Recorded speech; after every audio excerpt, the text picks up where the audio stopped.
世界那么大，问题那么多，国际社会期待听到中国声音，看到中国方案。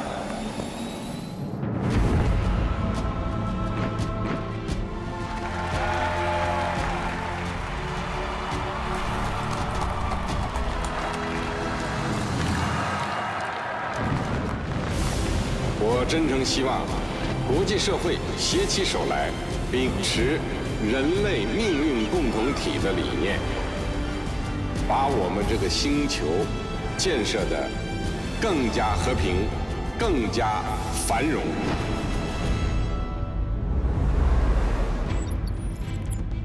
Countries tend to be good neighbors if they share the same likes and dislikes.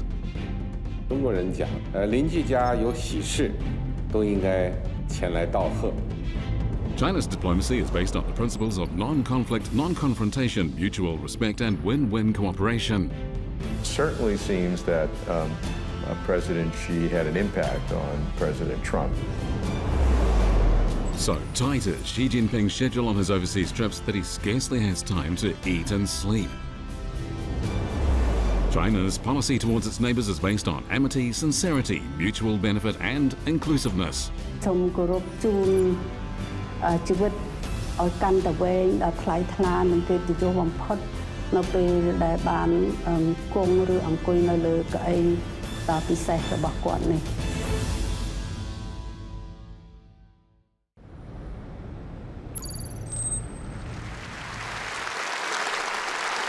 It's March the 14th, 2013. Xi Jinping is elected President of the People's Republic of China and Chairman of the Central Military Commission.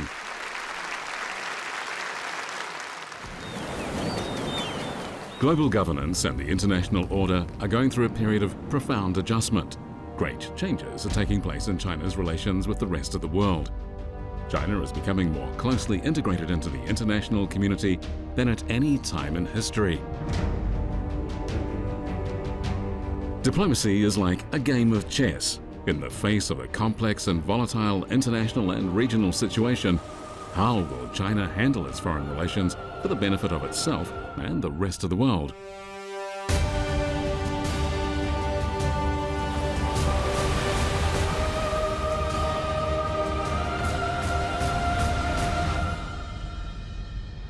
The first move in a game of chess is always carefully considered. On March the 8th, 2013, the Foreign Ministry announced that Xi Jinping would make his first overseas trip as Chinese president. His destination, Russia.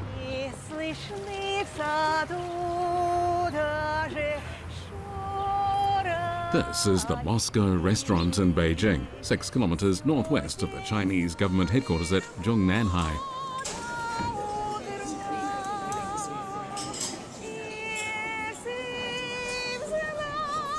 China and Russia are neighbours sharing rivers and mountains. Numerous historical sites in China bear testimony to the length of their mutual friendship.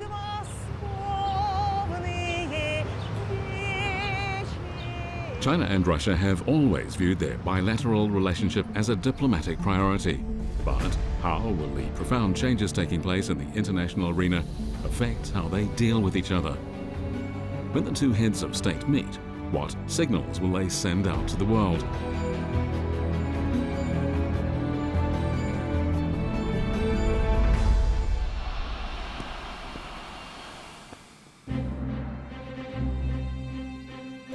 For the first time ever, a mounted guard of honor greets a foreign leader to Russia. Xi Jinping becomes the first foreign head of state to visit Russia's Ministry of Defense and the command center of the country's armed forces. The Chinese and Russian leaders hold 8 hours of talks. The high-level reception extended to Xi Jinping demonstrates Russia's respect for China and the importance it attaches to their special relationship.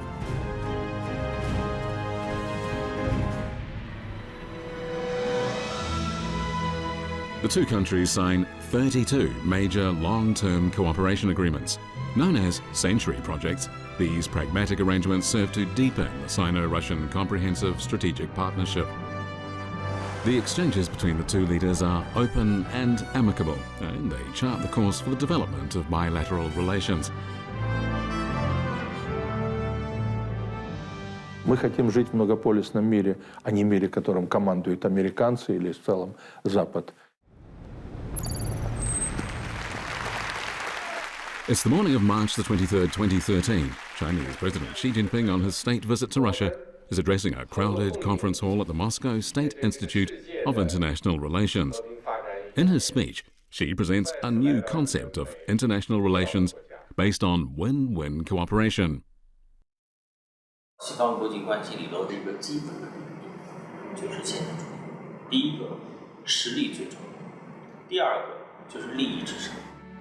Xi Jinping's new concept of international relations goes beyond the traditional theoretical framework supported by the United States and other Western countries. It favors abandoning the world order designed to facilitate opposition and confrontation, and instead advocates mutually beneficial cooperation designed to boost peace and development. Ideas guide action. This new concept sets out the future direction for China's diplomatic ties with Russia and other countries.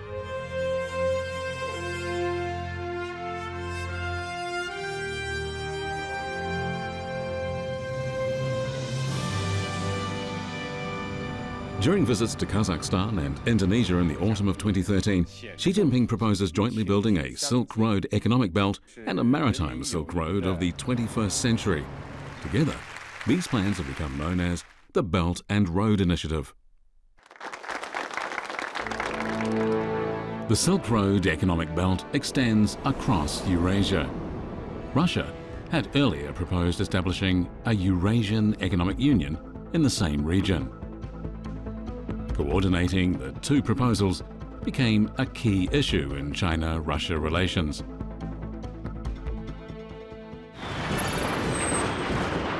It's early February 2014, the start of the Chinese Year of the Horse. Xi Jinping is attending the opening ceremony of the Sochi Winter Olympics. 中国人讲，邻居家有喜事，都应该前来道贺。 Xi Jinping takes the opportunity to brief his Russian counterpart Vladimir Putin on the Belt and Road Initiative.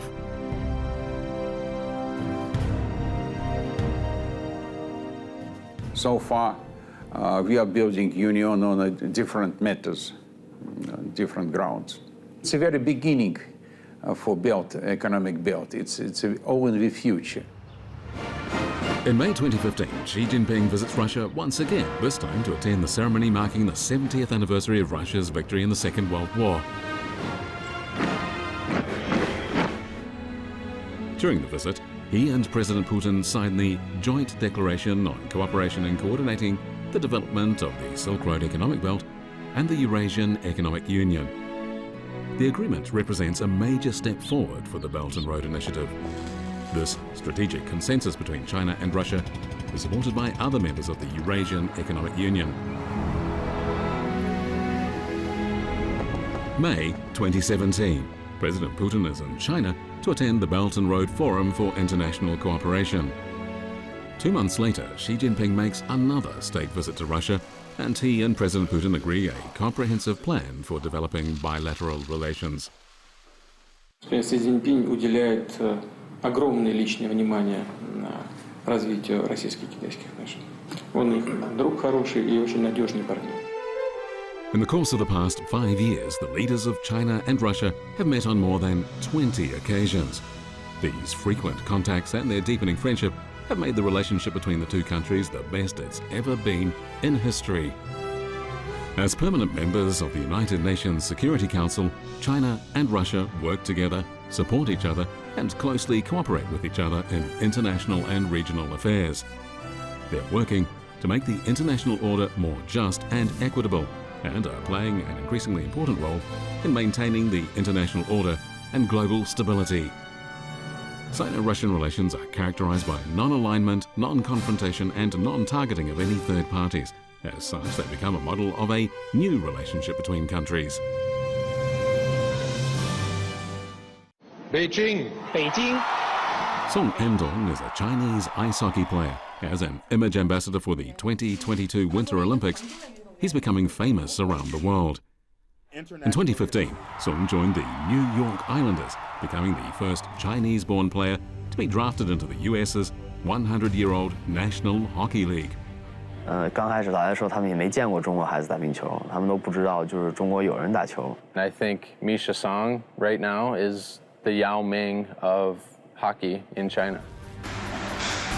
Before Song Andong's arrival, no Chinese player had ever been part of the NHL, the world's leading ice hockey league. In the second decade of the 21st century, the United States has had to face a new reality, that China has become the world's second largest economy and is continuing its rapid development. A rising power will inevitably confront a ruling power. This is what Western realist philosophy calls the Thucydides trap. Can China and the US avoid this trap?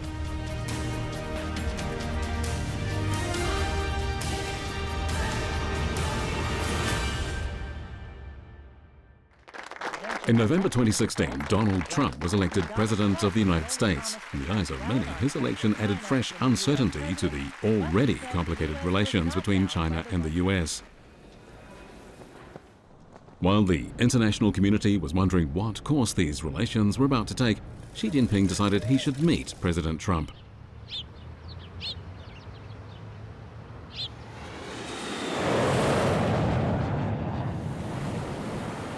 The first face-to-face meeting between Xi Jinping and Donald Trump takes place at the Mar-a-Lago estate in Palm Beach, Florida, on April the 6th, 2017. Mr. Xi and Mr. Trump are both very strong personalities. The two big challenges on the table were the bilateral economic relationship between them, in particular trade, and secondly, the security relationship. Mr. Xi is much more self-confident and comfortable with the issues, ranged much more freely over many sensitive issues and not so sensitive issues. It certainly seems President Trump really appreciated the sincere and in-depth communication with President Xi. During Xi Jinping's two-day stay, he and his wife Peng Liyuan meet 3 generations of the Trump family. 会晤当天的下午，在习主席抵达海湖庄园前半个小时，特朗普总统呢就带着女儿伊万卡、女婿库什纳，早早地来到客厅等候。他还亲自检查客厅的布置，对不满意的地方特朗普总统呢立即命令工作人员进行调整。他本人呢甚至亲自上手。 During 2 days, the two leaders hold 7 hours of in-depth and constructive discussions on the development of bilateral relations.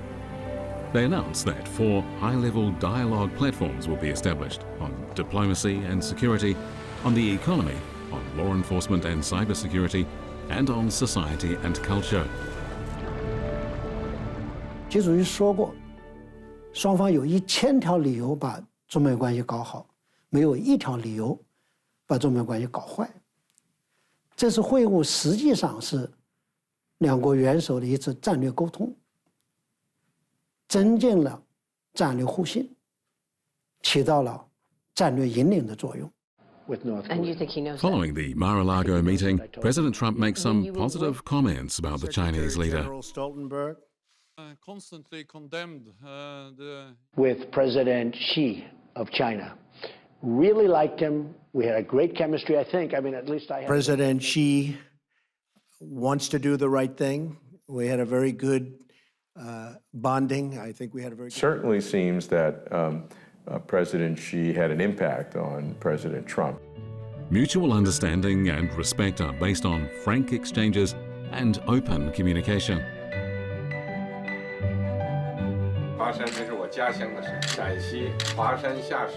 Xi Jinping often uses classical allusions to illustrate the Chinese concepts of peace and harmony.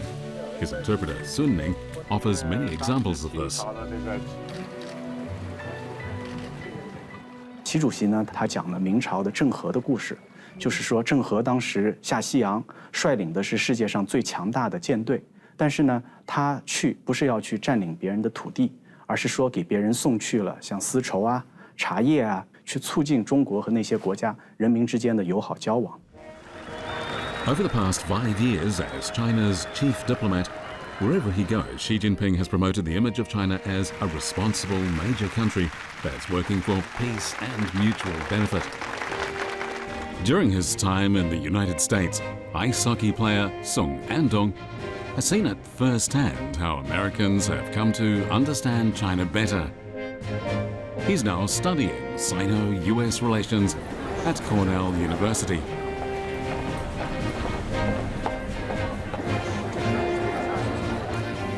中国和美国现在有很多特别复杂的关系，我觉得特别有意思。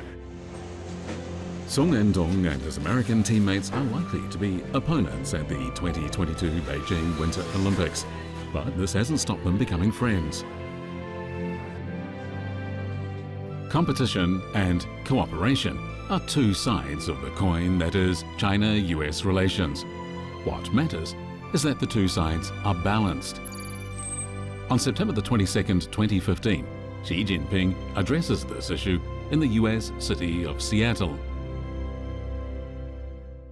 世界上本无修昔底德陷阱，但大国之间一再发生战略误判，就可能自己给自己造成修昔底德陷阱。我们愿同美方加深对彼此战略走向、发展道路的了解，多一些理解，少一些隔阂；多一些信任，少一些猜忌，防止战略误解误判。 Just a month after the Xi-Trump meeting at the Mar-a-Lago resort, the two countries announced that, as part of a 100-day plan, they'd reached agreement on 10 early harvest projects. These covered sectors including agriculture, finance and energy. In June 2017, the first round of China-US dialogue on diplomacy and security was held in Washington, D.C. And in July, the first round of comprehensive economic dialogue took place. Xi Jinping's policies of non-conflict, non-confrontation, mutual respect and win-win cooperation show the way for China and the United States to escape the Thucydides trap and achieve the healthy and steady development of bilateral relations. Sino-US cooperation stands to benefit not only the people of the two countries, but also those of the Asia-Pacific region and the whole world.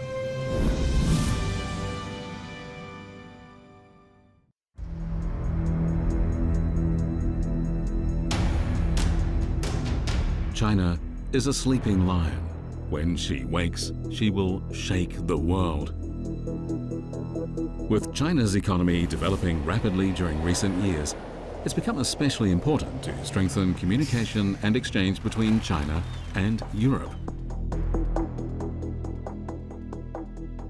It's March the 31st, 2014, and Xi Jinping is visiting the headquarters of the European Union. This is the first such visit by a Chinese head of state since China and the European Union established diplomatic relations. During a speech, President Xi uses the analogy of a bridge to illustrate Chinese policy towards the EU. 我们要共同努力建造和平、增长、改革、文明四座桥梁，建设更具全球影响力的中欧全面战略伙伴关系。 His schedule for his 11-day European trip is tight. He visits 4 countries and 2 international organizations, attends a summit meeting, and is present at 84 events. 习主席每次出访，日程呢安排都是异常的繁忙紧张，往往是多双边活动相互交织，一场连着一场。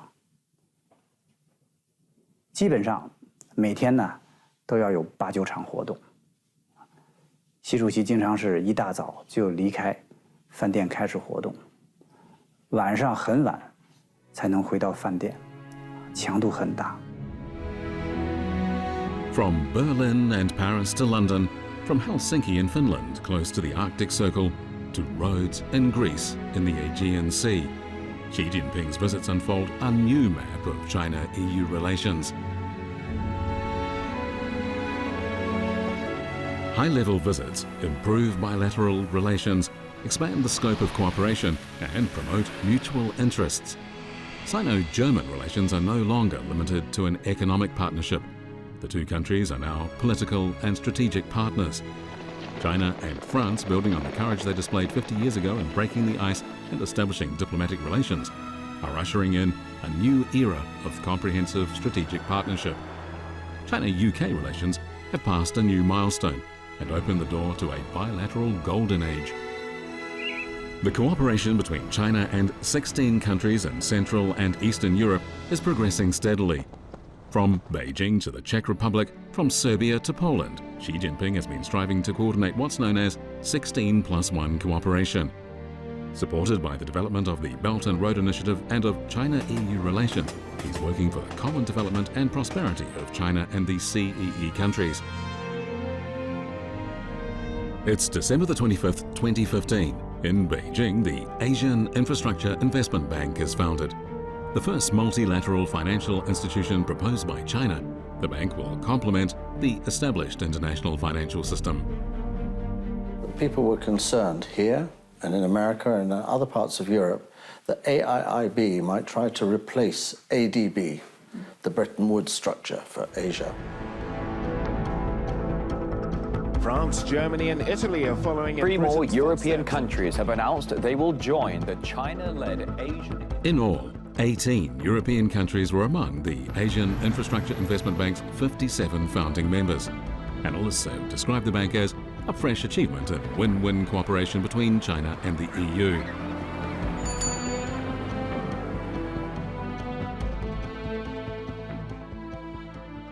中国这头狮子已经醒了，但这是一只和平的、可亲的、文明的狮子。"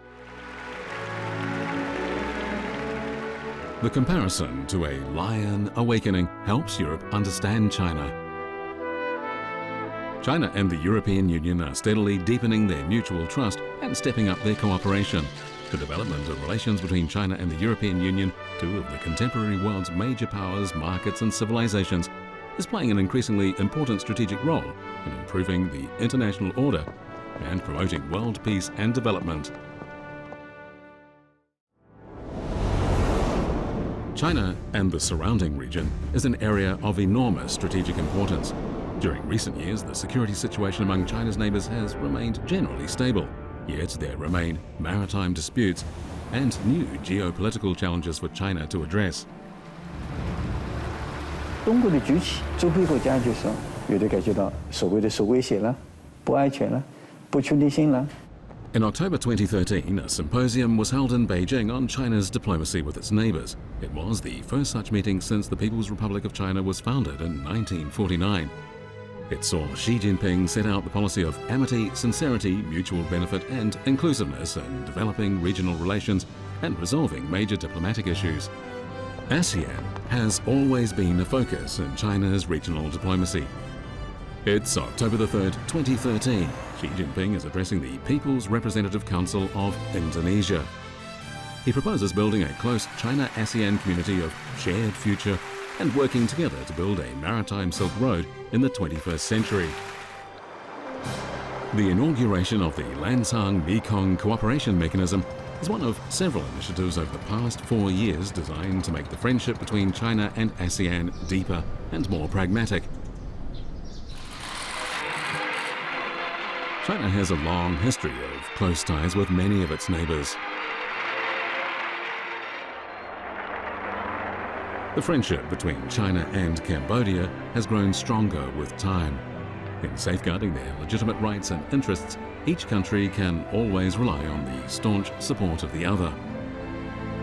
In July 2016, at an ASEAN Foreign Ministers meeting, some countries attempted to have the pronouncements in the so-called South China Sea arbitration included in the meeting's joint communique. The attempt was foiled, thanks to the opposition of Cambodia and other countries. The BBC hailed this as a victory for China's diplomacy. The Cambodian mainstream newspaper Razme Kampuchea quoted Xi Jinping as saying, "Cambodia is a true friend and a good neighbor, just like a brother."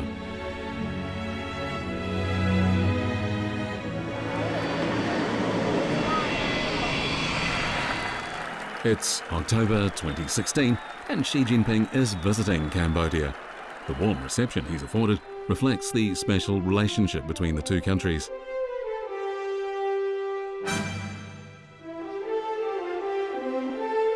Norodom Moronith is in her 80s. She and Xi Jinping together present a basket of flowers at the memorial to her late husband, King Norodom Sihanouk. She also invites Xi to sit on the chair the king often used. This is something no one else has been permitted to do since the king's passing.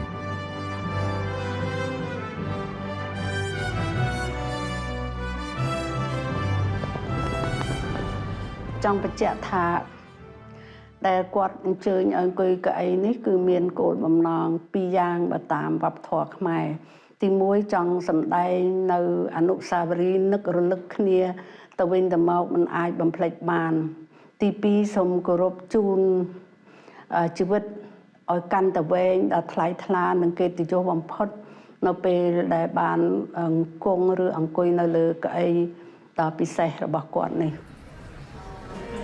During the visit in the presence of Xi Jinping and Cambodian Prime Minister Hun Sen, the two countries signed 31 documents on cooperation. They cover many areas, including diplomacy, industrial capacity cooperation, and joint development of the Belt and Road.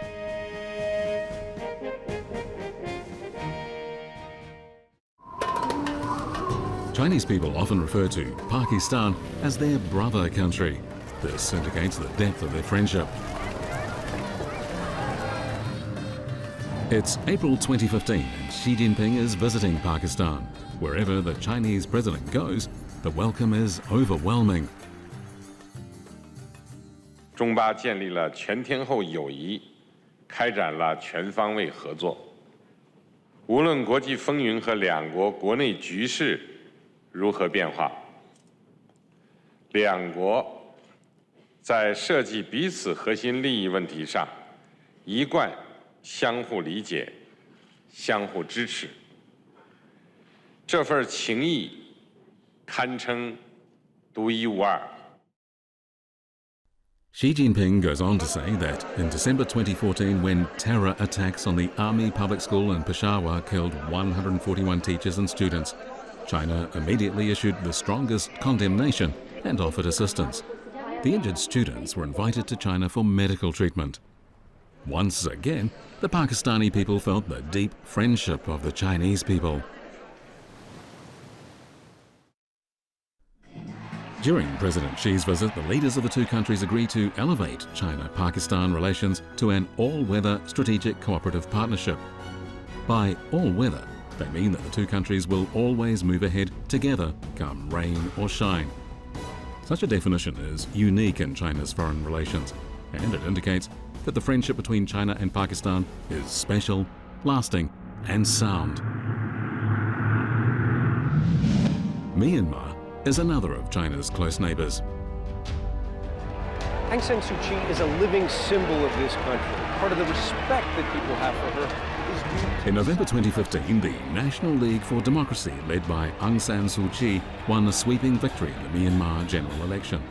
This momentous political development made headlines around the world. The outside world was convinced that the election would mark a deterioration in the China-Myanmar relationship, as China had had little contact with the National League for Democracy. Yet, 2.5 years earlier, in May 2013, the International Department of the CPC Central Committee had invited a National League for Democracy delegation to visit China.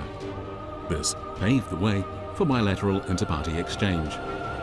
ဒါကျမတို့ပထမဦးဆုံးခီးစဉ်ကျမတို့ပါတီအနေနဲ့ဒါသွားမယ်ဆိုတော့လေပထမဦးဆုံးလည်းဒါရွေးပြီးတော့လွှတ်တာဖြစ်တယ်ကိုကဥဆောင်တဲ့တဲမှာလည်းပါတယ်ပေါ့နော်လူကြီးတယောက်အနေနဲ့သွားတော့စိုးလဲစိုးရိမ်တာပေါ့ During their visit, they travelled to Yunnan, which borders Myanmar, to Fujian on China's southeast coast, and eventually to the capital, Beijing. In the course of 11 days, they gained a fresh understanding of China and the Communist Party. ခုနကကျွန်မပြောသလိုပဲထင်ထားတာနဲ့မျက်စိနဲ့မြင်ရတဲ့အခါကျတော့ကြွားကြားချက်တွေကရှိတာတွေ့ရပါတယ် The early communication opened up high-level inter-party exchanges between China and Myanmar.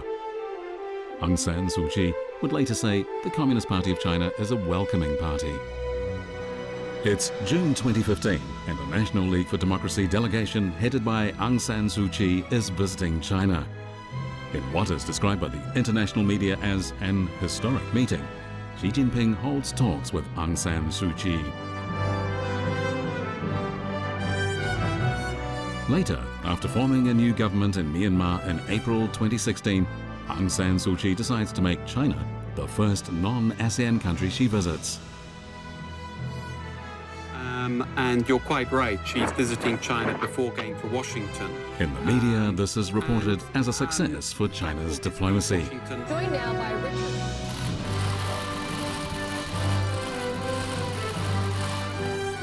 In April 2017, during a visit to China by Myanmar President U Tin Kyaw, the two countries sign a series of bilateral agreements. Commentators state that China and Myanmar are moving steadily down the path to being good neighbours, good friends, good brothers, and good partners.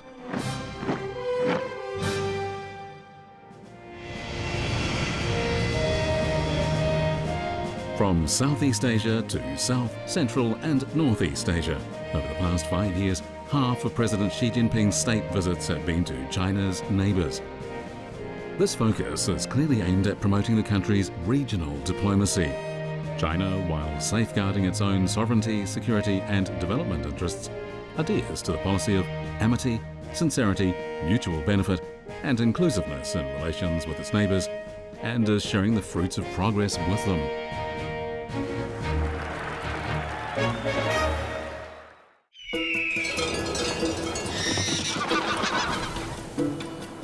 Africa today is very different from its traditional image. Optimism, progress, and vitality are among the new keywords used to describe the continent. Africa has a vast labour force and a huge consumer market. Against the backdrop of the global economic slowdown, Africa remains a land of opportunity. Il y a des ressources naturelles importantes, il y a des capacités humaines importantes parce que 60% de la population africaine est encore jeune. Donc. These factors are encouraging many countries to expand their markets and increase their influence in Africa. China and Africa enjoy long-standing fraternal relations.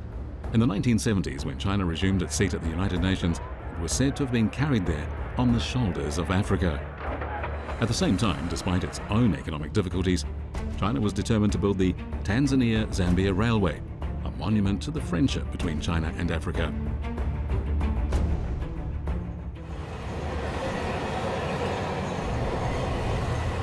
Zhou Ping's father helped build the Tanzania-Zambia Railway.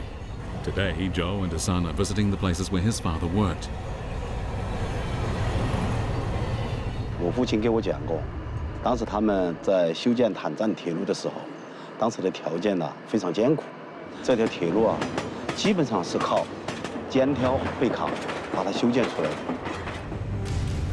The People's Republic of China has, since its founding, always regarded relations with other developing nations as the basis of its diplomatic work.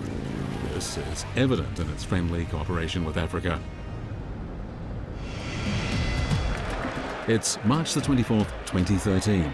10 days after being elected President of China, Xi Jinping begins a visit to Africa. The following day, in a speech at the Julius Nyerere International Convention Center in Tanzania, he says, "We will continue to treat our African friends with sincerity. We seek to deliver real outcomes in conducting cooperation with Africa. We will continue to build a close bond of friendship with Africa. We will resolve problems that may occur in our cooperation with good faith." His 30-minute speech is interrupted by applause on 30 occasions. The acclaim reflects how moved Africans are by China's willingness to promote mutual support and common development. Zhou Ping and his son are also building railways in Africa. 3 generations of his family have witnessed the history of friendship between China and Africa. As a symbol of the cooperation between China and Africa, railways have special significance. This is the China-built Mombasa to Nairobi Railway. The various wildlife overpasses along the route are all over 6.5 meters high, leaving room for a giraffe to pass underneath without bowing its head. This is an example of how China's railway builders have fulfilled their promise to help Africa build quality railways while protecting the environment.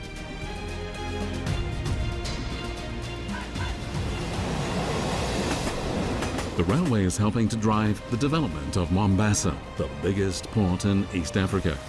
It's also invigorating the Mombasa Special Economic Zone. This model of integrating land routes, ports and zones embodies the new concept of cooperation between China and Africa. La presque totalité des Africains ont des relations avec la République populaire de Chine. Cette sincérité va d'abord sur la conception commune et faire ce qui est d'abord désiré par la partie africaine. It's December 2015 and Xi Jinping is visiting Africa again. At the Johannesburg summit of the Forum on China-Africa Cooperation, unanimous agreement is reached on elevating China-Africa relations to the level of a strategic cooperative partnership. Xi Jinping announces 10 major cooperation projects. They're designed to help Africa realize industrialization and agricultural modernization and to support its infrastructure development. The cooperation between China and Africa is based on genuine friendship and fairness. As such, it has proved fruitful to both sides.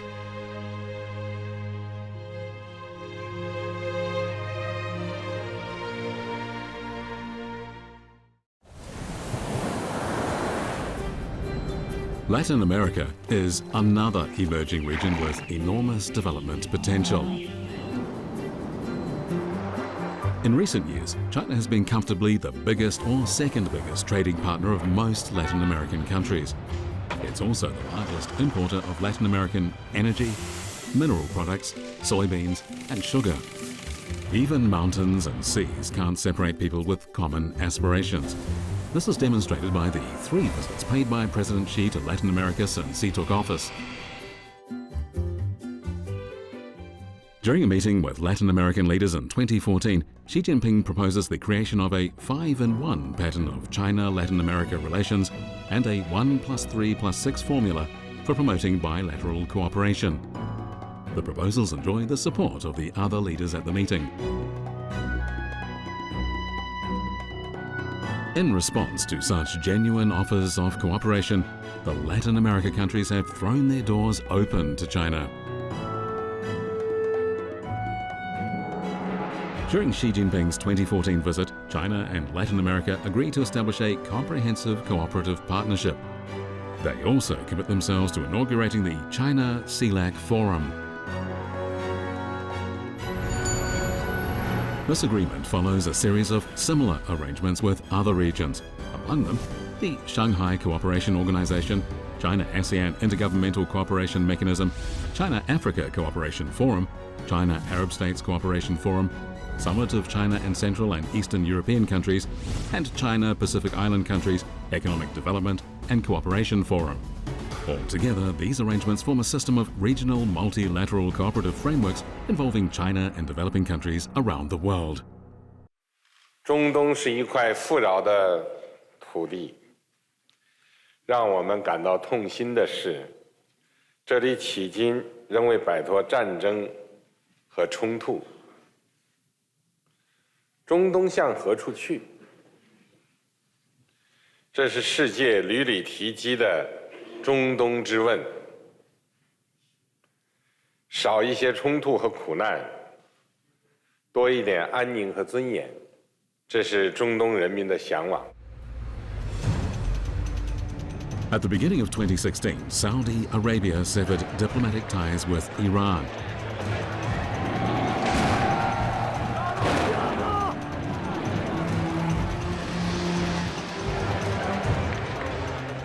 Yet, to the surprise of the world, Xi Jinping chose this moment to visit the region. He was the first foreign leader to travel to Saudi Arabia and Iran since they cut diplomatic ties. He was also the first foreign head of state to visit Iran after international sanctions were lifted.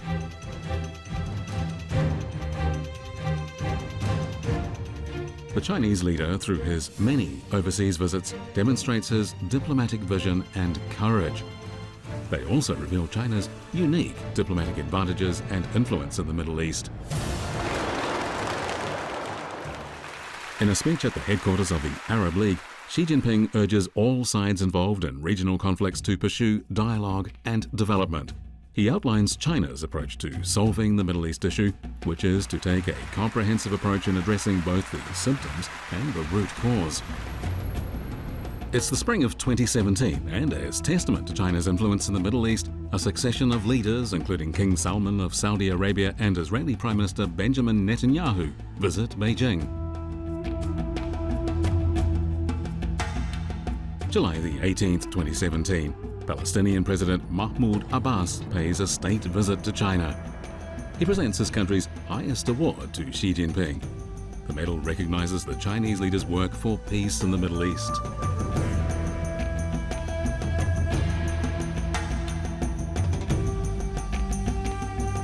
The problems in the Middle East cannot be solved overnight. However, Xi Jinping, by squarely facing the sensitive issues there, demonstrates China's confidence in its diplomacy and its readiness to assume responsibility as a major country.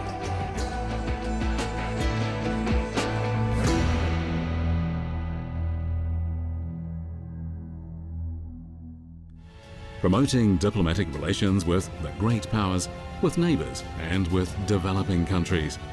Over the past 5 years, in the course of 28 state visits covering 5 continents, Xi Jinping has exchanged views with numerous heads of state.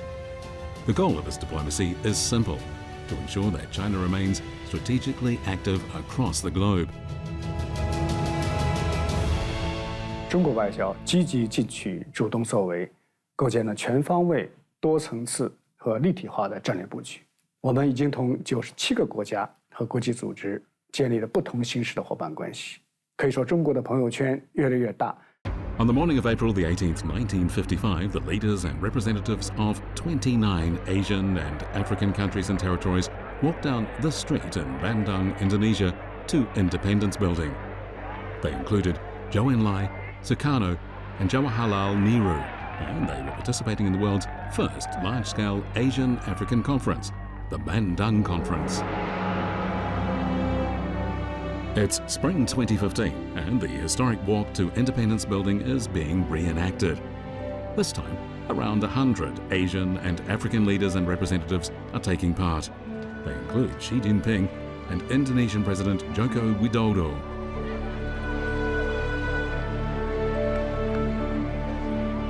On this stone monument are carved what are known as the 10 Principles of Bandung, including the 5 Principles of Peaceful Coexistence. Even after 50 years, these 5 principles remain the cornerstone of Chinese diplomacy. They have become even more relevant in the new global environment.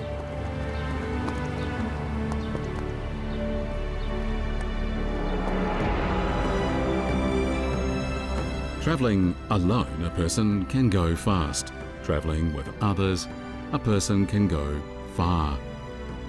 In the past 5 years, the CPC Central Committee, with Xi Jinping as the core, has played an active role in building a new type of international relations based on win-win cooperation. In doing so, it has provided China's answer to the question of what direction international relations should take in the 21st century. Geared towards the future and the world, major country diplomacy with Chinese characteristics will continue to champion peace, development, cooperation, and mutual benefit.